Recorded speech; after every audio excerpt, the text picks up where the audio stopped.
Welcome to Life Rebounding. I want to reflect today on the phrase from Margaret Self's book, Inner Compass.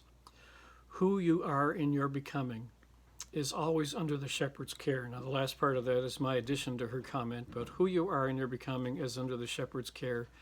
And let me focus our thoughts on John chapter 10, verse 11, which says, I am the good shepherd. The good shepherd lays down his life for the sheep.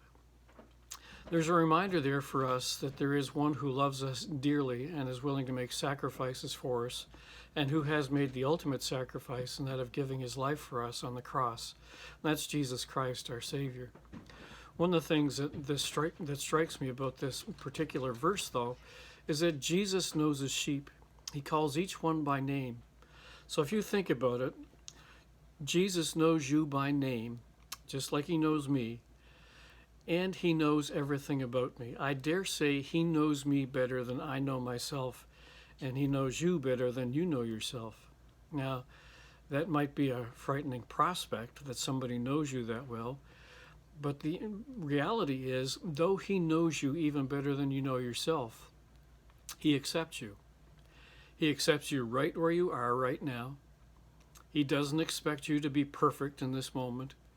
He accepts you, and he comes alongside of you, and he walks with you through your life by your faith in him, helping you take the next steps that you need to take in your service of him, your love for him, love for others, so that you can become the person that he intended you to be. The beauty of his gentleness is that he accepts us where we are. He knows us better than we know ourselves, but he accepts us where we are, and he accepts that we're on a lifelong journey and movement towards him and towards a greater love for him.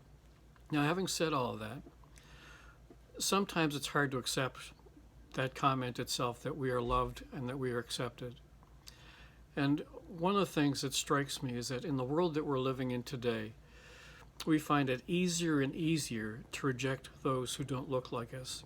Brene Brown, in her book, Braving the Wilderness, talks about how crazy the world has become in the last 5 years or so, as people have become increasingly polarized, as they've become increasingly antagonistic towards people who have a different opinion, and where in our responses to people, there's no longer logic involved in arguments. There's no longer really any debates anymore. It becomes a matter of dehumanizing the other person. If you can find something that you can say about the other person, whether it's true or not, you say that, and that seems to end the argument or end the dispute. And we see that so often today, that people are being dehumanized now, and the rhetoric piles up and piles up as we begin to distance ourselves from those we have differences with, including within our own homes and families. And one of the things that Brene Brown highlights is what is happening is our world is zooming out. So if you think about the lens on a camera, people are zooming out so that they're creating greater distance between themselves and those with whom they have differences. And what she says is what we really need is to zoom in, to get closer to people. And she has this very interesting comment. She says, it's harder to hate up close. Wow. It's true. As we zoom out, it gets easier and easier to find flaws in the people who are around us. But as we zoom in, we find a very real person struggling with very real issues, maybe even some of the same issues that we do, but they maybe just phrase them differently or see the core aspects a little differently. But there's no hope of conversation when we're zooming out. It's only when we're zooming in. And so she invites us to choose empathy over self-interest, which is really what drives zooming in. It's choosing empathy. It's choosing to draw close. And that's exactly what Jesus did. He zoomed in.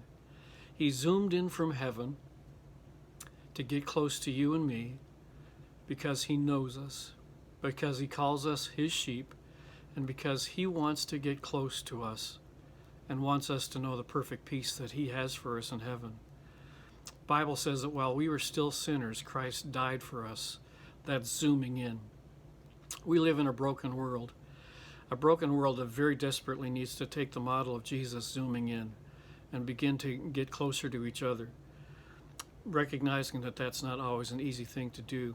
let's own where it begins, and that is who I am, who you are, and our becoming is under the shepherd's care. As he has zoomed into us, may it be helpful for us to begin to think about how we might zoom into those who are around us, especially those with whom we have differences. Well, may you draw closer to the Lord yourself today, and I pray that this video may help you draw a little bit closer still and help you in your next step in your walk with Christ.